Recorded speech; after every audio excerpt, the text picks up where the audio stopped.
아버지, 오늘도 하나님의 말씀을 전하고 들을 때에 겸손한 마음을 주셔서 하나님께서 우리에게 주고자 하시는 가장 유익하고 아름다운 것들을 잘 소유하고 행할 수 있는 믿음의 사람들이 되게 도와주시옵소서.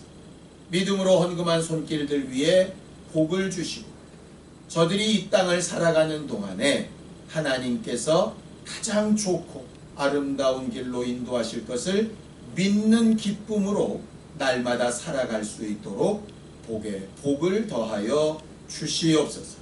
예수님의 이름으로 기도하였습니다. 아멘. 하나님의 말씀은 디도서 3장 1절에서 8절까지 말씀을 함께 합독하겠습니다. 디도서 3장 1절에서 8절까지 말씀을 함께 합독하겠습니다. 함께 읽습니다. 시작. 너는 그들로 하여금 통치자들과 권세 잡은 자들에게 복종하며 순종하며 모든 선한 일 행하기를 준비하게 하며 아무도 비방하지 말며 다투지 말며 관용하며 범사에 온유함을 모든 사람에게 나타낼 것을 기억하게 하라. 우리도 전에는 어리석은 자요 순종하지 아니한 자요 속은 자요 여러 가지 정욕과 행락에 종노릇한 자요 악독과 투기를 일삼은 자요 가증스러운 자요 피차 미워한 자였으나 우리 구주 하나님의 자비와 사람 사랑하심이 나타날 때에 우리를 구원하시되 우리의 행한 바 의로운 행위로 말미암지 아니하고 오직 그의 긍휼하심을 따라 중생의 씻음과 성령의 새롭게 하심으로 하셨나니 우리 구주 예수 그리스도로 말미암아 우리에게 그 성령을 풍성히 부어주사 우리로 그의 은혜를 힘입어 의롭다 하심을 얻어 영생의 소망을 따라 상속자가 되게 하려 하십니다. 이 말이 미쁘도다. 원하건대 너는 이 여러 것에 대하여 굳세게 말하라. 이는 하나님을 믿는 자들로 하여금 조심하여 선한 일을 힘쓰게 하려 함이라.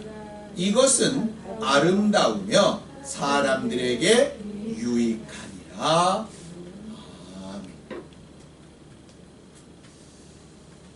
하나님은 우리의 아버지가 되신다라고 성경은 말하지요.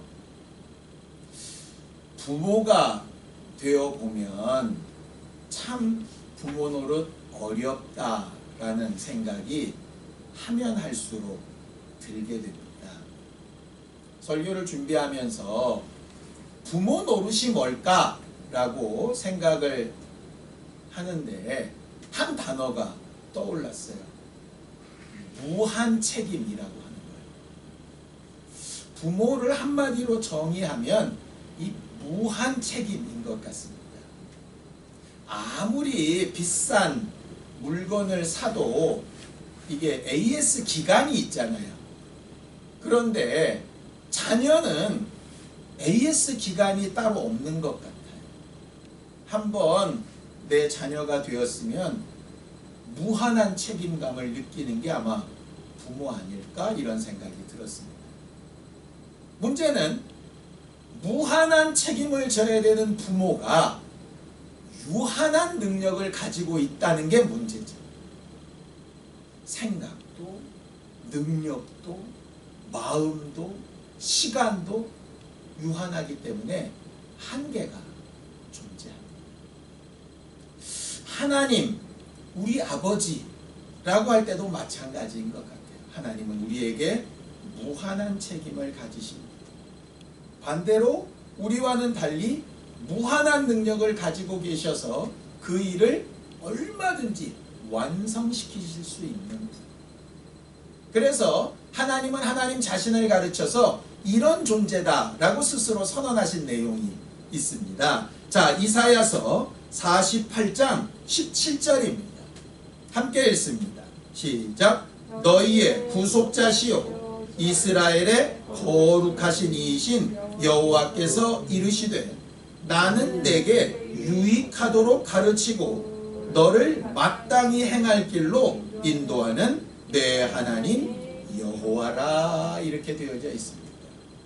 하나님은 우리를 유익하게 하시는 분이고 유익하게 하는 일에 마땅히 행할 길을 때때마다 계속 가르치시는 분이다 라고 이런 말이죠. 이렇게 생각하면 좋겠습니다. 하나님은 누구시냐? 하나님의 뜻도 있고 하나님의 영광도 있고 우리가 하나님 앞에서 뭔가 해야 되는 부분도 있지만 하나님은 하나님 자신을 분명히 가르쳐서 뭐라고 말씀하셨어요? 우리를 유익하게 하시는 분이라고 이렇게 말하고 있어요. 그러니 이런 걸 가지고 인본이다 뭐다 이렇게 따지지 않았으면 좋겠어요. 왜냐하면 하나님이 스스로 나는 너희를 유익하게 하는 존재다 라고 이렇게 말씀하셨거든요. 그러니 신앙생활은 뭡니까? 우리가 유익하게 되는 거예요. 우리한테 뭔가 이익이 있어야 되는 거예요. 자꾸 신앙생활 그러면 희생하고 막 이런 것들을 먼저 생각하는데 원칙은 유익해야 됩니다. 근데 문제는 뭐냐? 하나님이 우리를 유익하게 하실 때에 능력이 많으시고 대단하시니까 너무나도 쉽게 아무렇게나 그냥 막 하시는 분이시냐? 하나님도 그렇지 않다는 거죠. 남을 유익하게 하는 일에는 반드시 뭐가 필요하냐? 희생, 수고, 애씀이라고 하는 게 필요합니다. 부모가 될 때 가장 먼저 아이를 잉태하지요. 잉태는 절대로 쉽지 않습니다. 아무리 아이를 가지고 싶어서 몸을 만들고 애쓰고 날짜를 체크하고 호르몬 변화를 체크하고 별걸 다 해도 이게 잉태가 그렇게 쉽게 되지 않더라고요. 이게 참 신기해요. 또 그렇게 어렵게 잉태가 되었다 치더라도 이걸 또 10달 동안 차 안에서 출산하기까지 보호하고 기르는 게 이게 또 만만치 않습니다. 날씨도 안 도와주죠. 먹는 것도 안 도와주죠. 나중에 마지막에 가서는 숨 쉬는 것도 안 도와줍니다. 자, 그렇게 어렵게 버텨서 정말 고통스럽게 아이를 낳았다 칩시다. 그럼 그걸로 끝나나요? 그 아이를 양육해야죠. 엄마들이 공통적으로 하는 말들이 있답니다. 막달이 되면 빨리 낳았으면 좋겠다. 낳고 나면 뱃속에 있을 때가 좋아. 그걸 막 하는 것이 얼마나 어려운지, 양육은 보통 어려운 일이 아닙니다. 더 큰 문제는 그 다음이죠. 양육까지는 일방적으로 내가 베풀면 먹이고 싸는 거 치워주고 하면 되는데 그 다음부터 있는 교육은 이게 쌍방이라 내가 아무리 노력해도 저쪽에 안 받으면 할 수 없는 일들이 벌어지게 됩니다. 그리고 그렇게 자라난 아이를 또 그런 일을 할 수 있는 장성한 사람으로까지 만들어내는 일은 정말 요원한 일입니다. 바울은 그래서 이 모든 과정을 딱 한마디로 뭐라고 얘기하느냐? 해산의 수고 이렇게 얘기해요. 해산의 수고. 성경을 좀 보죠. 갈라디아서 4장 19절입니다. 함께 읽습니다. 시작. 나의 자녀들 너희 속에 그리스도의 형상을 이루기까지 다시 너희를 위하여 해산하는 수고를 한다 라고 이렇게 말을 하죠. 하나님도 우리를 만들어 놓으시고 그냥 방치해 놓으시는 것이 아니라 끊임없이 양육하시고 교육하시고 이끄시고 하는 수고를 계속 하십니다. 우리의 신앙생활은 그러한 수고가 계속됩니다. 왜? 유익하고 유익하게 하는 일을 위해서 그렇게 합니다. 자, 그렇다면 그렇게 어려운 잉태, 그렇게 어려운 출산, 그렇게 어려운 양육, 그렇게 어려운 교육 왜 해야 됩니까? 그래서 요즘 젊은 사람들은 결혼도 하지 말자, 아니 결혼은 하더라도 애는 낳지 말자 이렇게 얘기한답니다. 고통을 생각하면 당연히 그런 결과가 나오는 게 맞습니다. 그러니 세상이 악해져서 요새는 낳은 자식을 방임해 버린대잖아요. 그냥 버려버리기도 하고 죽어가는 걸 돌아보지 않기도 하고 죽은 애를 아이스박스에 넣기도 하고 이 말도 안 되는 상황들이 벌어지는 이유가 뭡니까? 결국 나 힘들다 아닙니까? 나 힘들다. 나 힘들고 괴로워 죽겠는데 내가 왜 저것들을 양육해야 하는가? 라는 문제. 이게 바로 유익하다라고 하는 게 뭐냐라고 하는 것에 대한 해석의 문제입니다. 유익은 두 가지가 있죠. 당장의 유익도 있고 나중에 유익도 있습니다. 이번에 양궁 금메달을 굉장히 많이 땄죠. 그런데 그 남자 양궁 대표 선수 가운데 나이 많은 사람, 그 사람은 어깨 회전근이 총 4개인가 있는데 그 중에 3개가 끊어지고 하나만 있다. 그 아픈 어깨로 금메달을 따내는 거죠. 얼마 전에는 또 장애인으로 또 이렇게 등반을 하던 등반 대장이 사라져서 지금 시신도 못 찾고 있는 경우도 있죠. 우리들은 간혹 그런 얘기합니다. 그렇게 아프고 힘들고 괴로운데 뭐 하려고 그런 짓을 하는가? 뭡니까? 당장의 유익이 없는데 그거 왜 하냐? 이 얘기 아닙니까? 맞습니다. 당장의 유익, 지금 당장 눈앞에 보이고 손에 잡히는 유익을 생각하면 그딴 거 다 필요 없습니다. 말 그대로 지금 돈 모아서 집 살 가망성도 없고 지금 뭘 내가 스펙을 만들어서 좋은 상황으로 내가 변할 상황도 없으니 그냥 있는 거 부어라 마셔라 때려 놀다가 그냥 싹 죽어버리자. 그게 내 인생에 가장 유익하다. 이렇게 생각하는 게 바로 그런 내용입니다. 그런데 앞으로의 일의 유익에 가치를 둔다면 회전근이 끊어져도 손가락 10개가 다 끊어져 나가는 아픔이 있어도 그 유익을 위해서 지금의 고통을 참는 거죠. 누가 참으라고 해서 참는 게 아닙니다. 그 앞에 있는 기쁨을 알기 때문에. 성경은 그걸 뭐라고 얘기하느냐? 사람이 잉태하는 고통이 너무 크다가 나중에 그 아이를 낳고 보는 기쁨에 그 고통을 잃어버린다 라고 하는 말씀으로 그것을 분명하게 해석해 주고 있습니다. 신앙생활이 뭔가 유익하게 하는 겁니다. 하나님은 누구시냐? 우리를 유익하게 하시는 분입니다. 그런데 어떤 유익이냐의 문제인 거죠. 우리가 흔히 이런 얘기를 들을 때 있습니다. 예수 믿고 좋아진 게 뭐이냐? 물론 그렇게 생각할 수 있습니다. 예수 믿었더니 가족들이랑 막 불화하게 되고 명절 때 가서 싸우게 되고 제사 안 지난다고 막 상 뒤집어 엎고 당장의 유익이 없죠. 그러니까 당장의 유익을 생각하면 그런 거 안 하는 게 좋습니다. 당장의 내배 안 아프고 당장의 양육에 스트레스 안 받고 당장의 교육에 부담을 안 지려면 결혼 안 하고 애 안 낳는 게 가장 좋습니다. 근데 그러면 뭐가 없느냐? 그 아이로 인한 기쁨, 그 아이가 성장해 나가는 기쁨, 그 아이가 정말 나에게 주는 무엇과도 바꿀 수 있는 감동과 그 기쁨은 없는 거예요. 뭘 위해 살 거냐의 문제. 당장의 유익을 위할 거냐, 앞으로의 유익을 구할 거냐. 성경 그래서 이렇게 얘기합니다. 고린도전서 10장 23절입니다. 함께 읽습니다. 시작. 모든 것이 가하나 모든 것이 유익한 것은 아니요 모든 것이 가하나 모든 것이 덕을 세우는 것이 아니다 라고 이렇게 얘기합니다. 이렇게 얘기합니다. 꼭 예배 모여서 해야 됩니까? 그렇지 않습니다. 모든 것이 가합니다. 꼭 주일만 예배 드려야 됩니까? 아니요. 모든 것이 가합니다. 헌금 꼭 교회만 해야 됩니까? 아니요. 모든 것이 가합니다. 성경은 모든 것이 다 가하다 이렇게 되어 있습니다. 기도해도 되고 안 해도 되고 예배해도 되고 안 해도 되고 예수 믿어도 되고 안 믿어도 되고 모든 것이 가합니다. 그런데 그 가한 것, 그렇게 해도 괜찮다는 것이 모든 것이 다 유익하거나 모든 것이 덕을 세우는 건 아니라는 거죠. 선택에 대한 결과는 책임이라는 것이 따른다라고 합니다. 바로 그 부분입니다. 하나님께서 우리에게 가르치고 싶은 것은 이겁니다. 너희의 선택에는 책임이 따른다. 아이 그럼 하나님 우리가 우리 마음대로 살 테니까 내버려 두세요. 하나님은 그럴 수 없는 거예요. 왜?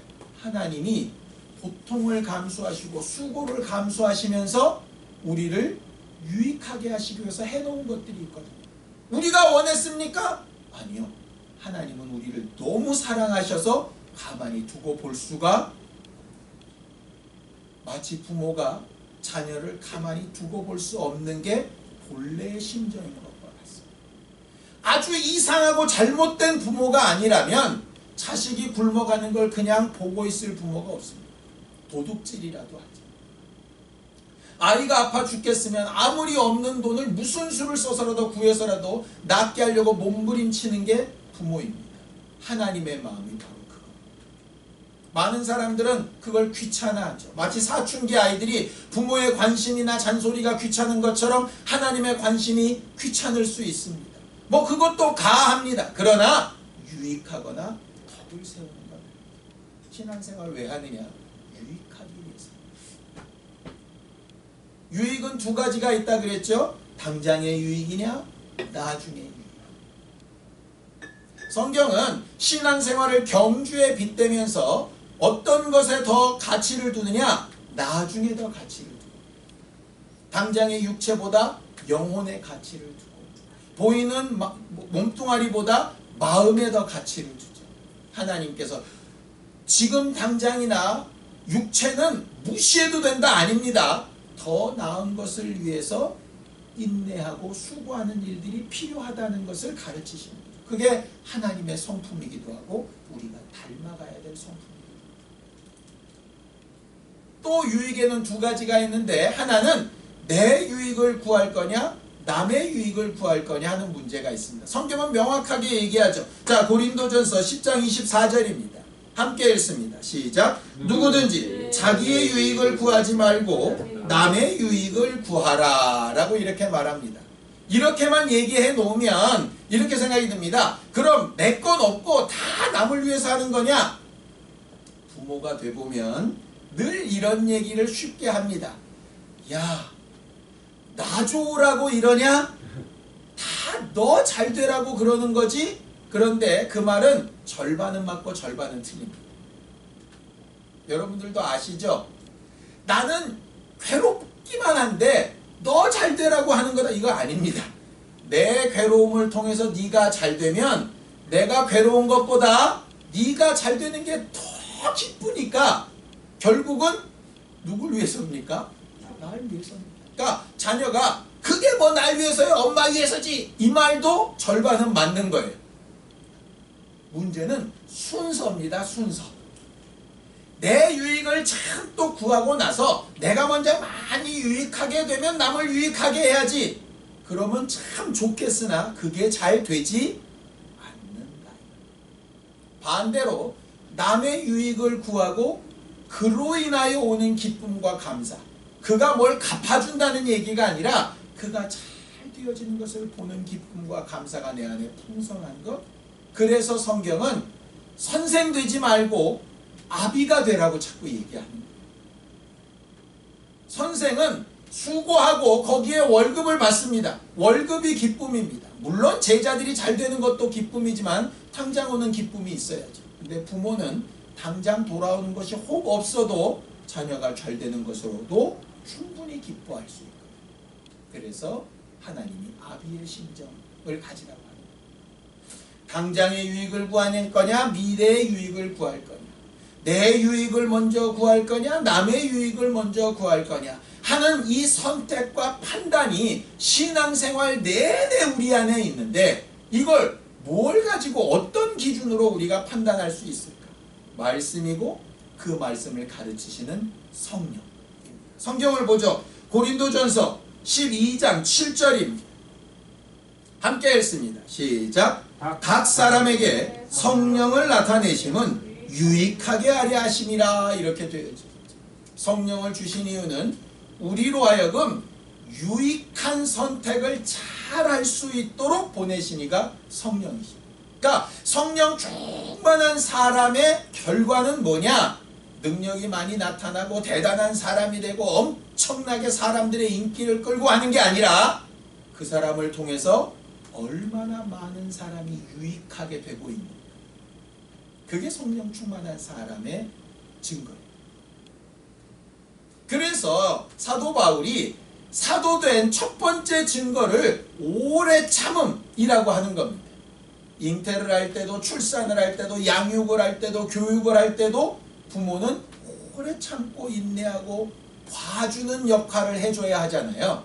그것처럼 사도된, 신앙인 된 첫 번째 특성을 남의 유익을 위해서, 그리고 결과적으로는 내 유익을 위해서 성령을 따라 제대로 된 유익된 판단을 하는 겁니다.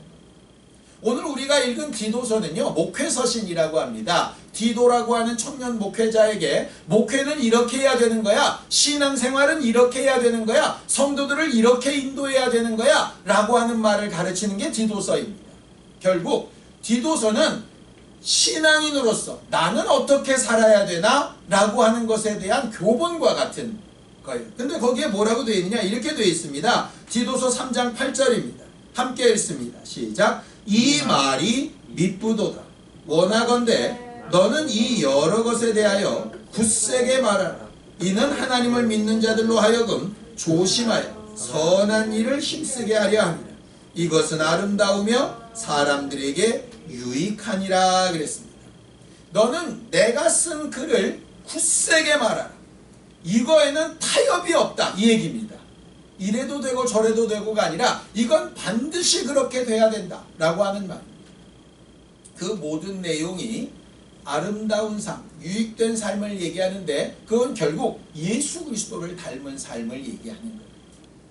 예수는 어떤 분이셨느냐? 그는 이 땅에 살아계실 때도 우리를 유익하게 하셨고 떠나가고 이별하는 순간까지도 유익하셨던 분입니다. 자, 성경을 좀 보죠. 요한복음 16장 7절입니다. 함께 읽습니다. 시작. 그러나 내가 너희에게 실상을 말하노니 내가 떠나가는 것이 너희에게 유익이라. 내가 떠나가지 아니하면 보혜사가 너희에게로 오시지 아니할 것이요 가면 내가 그를 너희에게로 보낼 것이다. 예수는 제자들과 함께 하실 때에도 제자들의 유익함을 위하여 하셨고 떠나실 때에도 제자들의 유익함을 위해서 하셨습니다. 우리가 자녀들을 우리 품 안에 안고 잘 양육할 때도 있고 의도적으로 그 사람들을 독립시킬 때도 있죠. 이유가 뭡니까? 유익하게 하기 위해서입니다. 귀찮아서가 아니고 하기 싫어서가 아니고. 예수님은 제자들을 데리고 다니시며 함께 하실 때에도 유익하게 하셨어요. 자, 사도행전 10장 38절입니다. 함께 읽습니다. 시작. 하나님이 나사렛 예수에게 성령과 능력을 기름 붓듯 하셨으니 그가 두루 다니시며 선한 일을 행하시고 마귀에게 눌린 모든 사람을 고치셨으니 이는 하나님이 함께 하셨습니다. 그는 이 땅에 계실 때에도 병자들에게나 가난한 자들에게나 죄 때문에 고민하는 자들에게나 아니면 자기가 하나님의 말씀을 이해하지 못해서 힘들어하는 모든 자들에게 선한 일을 행하시며 유익하게 하셨던 분. 예수님을 닮은 아름다운 삶이 뭐냐? 함께 할 때에도 유익하게 만들고 떠나가고 헤어질 때에도 유익하게 만드는 삶입니다. 그래서 나는 과연 신앙생활을 잘하고 있는가? 우리 교회는 정말 제대로 된 예수 닮은 교회가 맞는가? 라는 것을 판단하려면 얼마나 성경 많이 읽었냐, 얼마나 기도 많이 했냐, 얼마나 예배 잘 참석했냐, 얼마나 봉사나 헌신 많이 했냐 하는 것도 있겠지만 그것보다 훨씬 중요한 건 우리와 우리 교회를 통해서 유익하게 되는 사람들이 많이 있는가? 라고 합니다. 우리를 통해 선한 영향력들이 미쳐지고 있는가? 라고 합니다. 이건 굳세게 말하고 가르쳐야 되는 것이라고 오늘 분명히 본문에 말하고 있습니다. 잘나서 막 드러내라는 거 아닙니다. 남들보다 나아서 그런 걸 막 자랑하는 거 아닙니다.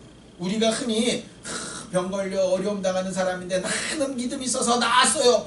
굉장한 간증이기는 한데 과연 그게 유익할까? 생각해 봐야 합니다.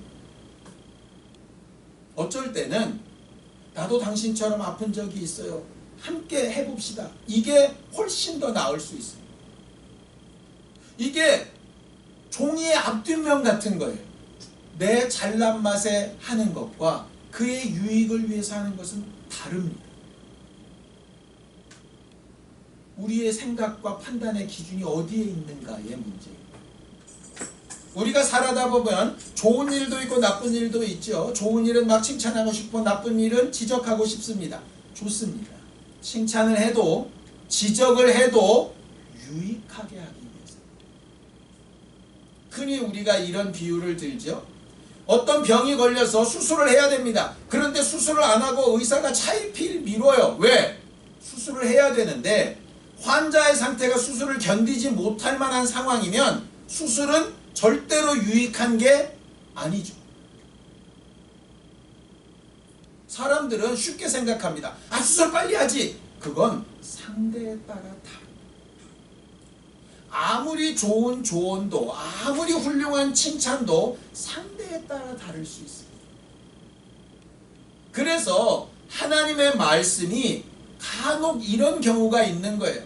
저한테 와서 묻는 분들이 있습니다. 왜 이 말씀에선 이렇게 얘기하고 저 말씀에선 저렇게 얘기하고 왜 여길 보면 이런 것 같고 저길 보면 이런 것 같습니까? 거기에는 분명히 상대가 있습니다. 상대. 바리새인들에게는 굉장히 냉혹하게 얘기하셨던 예수님이 가늠하다 잡힌 여자에게는 나도 너를 정죄하지 않겠다 이렇게 얘기하십니다. 이유가 뭐죠? 유익하게 하기 위해서.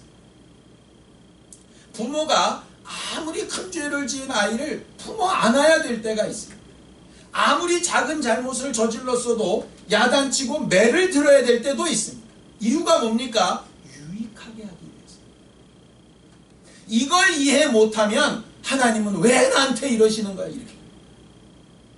성경은 이 말을 다른 말로 뭐라고 부르는지 아십니까? 감당할 만한 시험밖에는 허락하지 않지. 똑같습니다. 하나님이 우리에게 그렇게 하신다면 우리의 신앙생활은 어떻게 해야 될까요? 상대방의 감당할 만한 부분으로 유익하게 해야죠. 상대방이 감당할 만한지 그렇지 않은지를 알려면 어떻게 해야 될까요? 관심을 가지고 봐야 하는 거예요. 그래서 관심과 사랑이 없으면 신앙생활 없는 거예요. 그래서 고린도전서에 사랑이 없으면 아무것도 아니다 이렇게 얘기합니다. 아무리 훌륭한 말, 아무리 천사의 말, 아무리 대단한 능력의 말이라도 아무런 유익이 없다. 성경은 바로 이 부분이에요. 예수님만 바라보는 아름다운 삶이라고 하는 게 남들은 모르겠고 나는 오직 예수만 봐 이런 뜻이 아니라 예수님이 어떻게 하셨는가를 보고 닮아가려는 삶인 거죠. 여러분, 우리의 삶을 돌아보면 어떻습니까? 잘나고 대단합니까?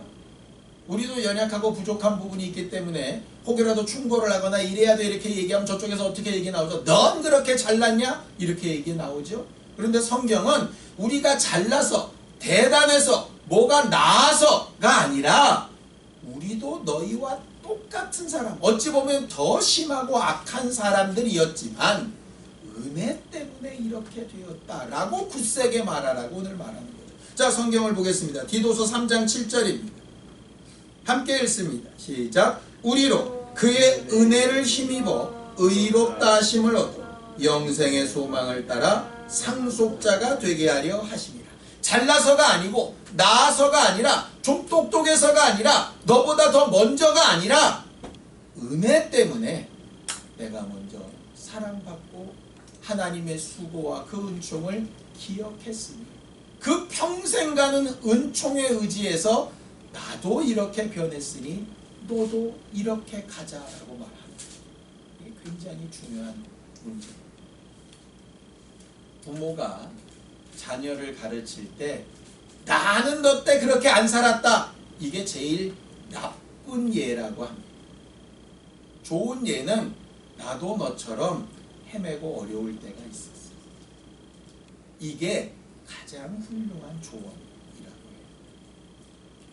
사람들은 자기의 연약함이나 부족함을 내세우는 걸 부끄러워합니다. 그래서 어쩔 때는 연약함을 내세우는 척하면서 그걸 극복했다는 걸 훨씬 더 자랑하기도 하죠. 더 나쁜 거죠.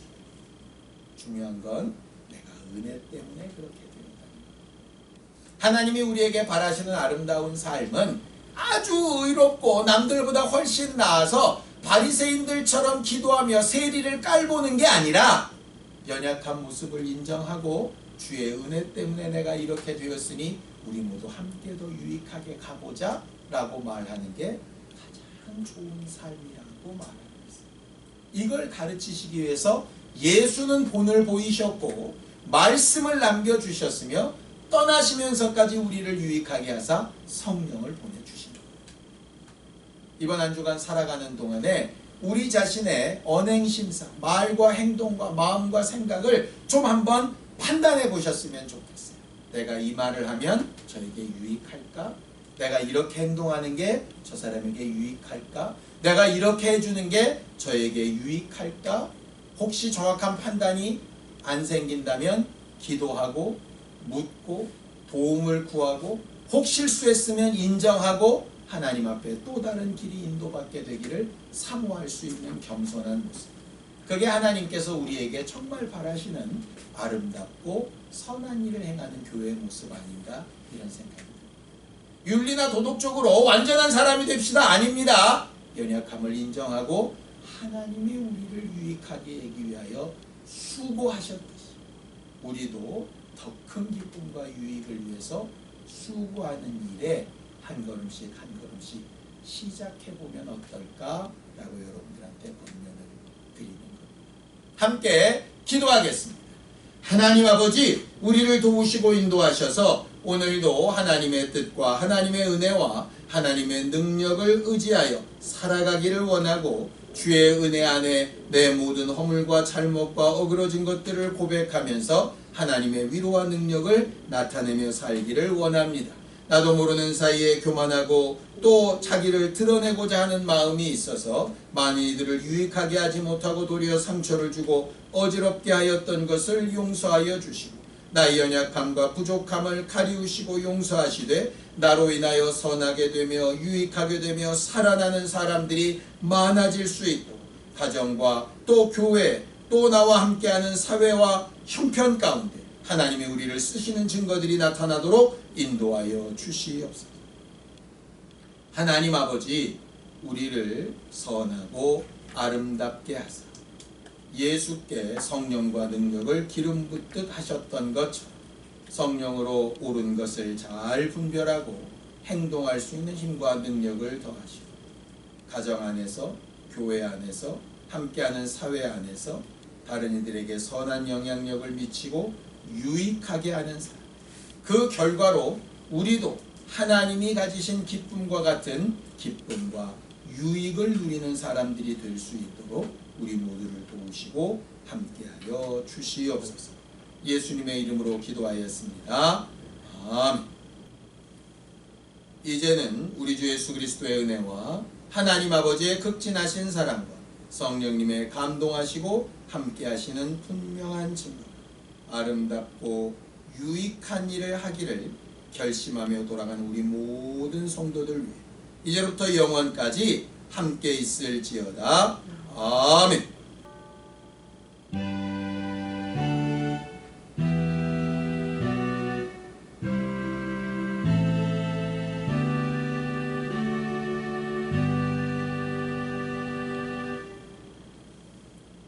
이번 한 주간 또 이번 한 달간 우리로 인하여 유익하게 되는 일을 많이 보는 우리 모두가 되기를 바랍니다. 감사합니다.